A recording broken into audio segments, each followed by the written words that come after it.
त्या झाडाचं नाव आहे नांदरोप. हे झाड तुकाराम विजयच्या दिवशी दिवसा 12 वाजून 5 मिनिटांनी आपोआप पाडलं जातं. म्हणजे फाल्गुन वद्य द्वितीया होळी पौर्णिमा झाल्याच्या नंतर 2 दिवसांनी तुकाराम बीज असते. तर त्या दिवशी इथं 2 ते 3 लाख यात्रा असते. त्या दिवशी हे झाड दिवसा 12 वाजून 5 मिनिटांनी आपोआप पाडलं जातं. आणि तुम्ही गावामध्ये गेला की तिथं पांडुरंगाची स्वयंभू मूर्ती आहे. पंढरपुरावरना देव या ठिकाणी आलेले. आपल्याला देहू आणि पंढरी अशी दोन्ही क्षेत्र घडली जातात. आणि तिथं एक शिळा मंदिर आहे. शिळा मंदिर म्हणजे असं की ज्या वेळेला रामेश्वर भट्टांनी इंद्राणीच्या डोहामध्ये ग्रंथ बुडवले त्या ठिकाणीच एक मैलावरती यावं. परंतु तिथले शिळा ज्या शिळेवरती तुकाराम महाराजांनी 13 दिवस उपोषण केलं आणि 13 दिवसानंतर जी ग्रंथ कोरडेच्या कोरडे वरती आले ते ग्रंथ आणि त्या शिळेची स्थापना मोठ्या मंदिरामध्ये केलेली आहे.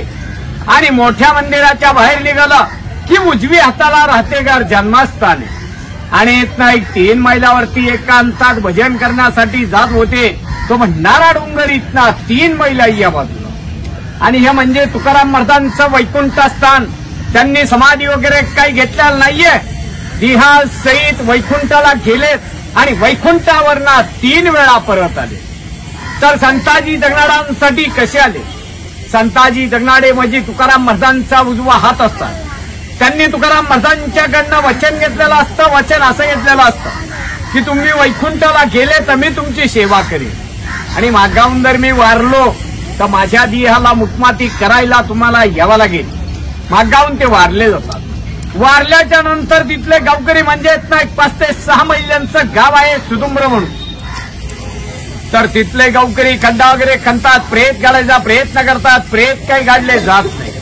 हे आपोआप परिणाम.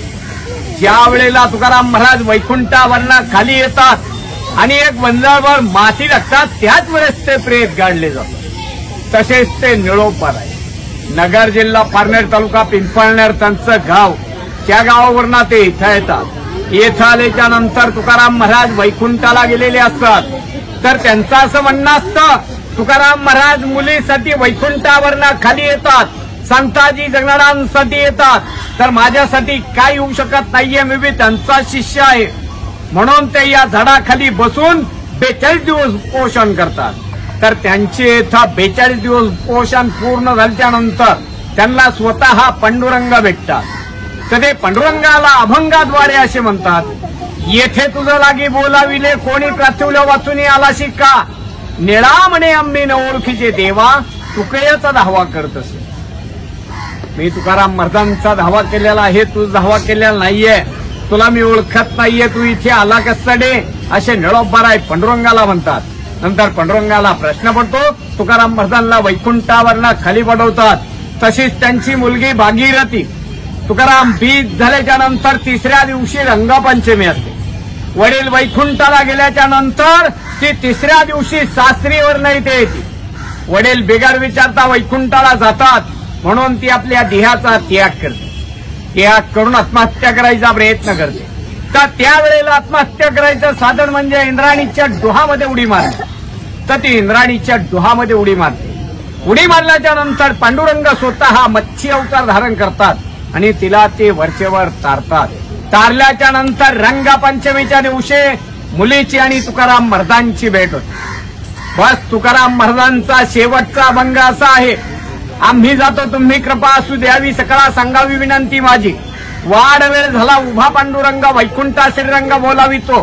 अंतःकाळी विठू अम्मासी पावला कुडीस वैत्त झाला गुप्त तुका. माझं नाव सदाशिव महादेव मोरे. तुकाराम महाराजांचे 10वे वंश. बस. रामकृष्ण हरी.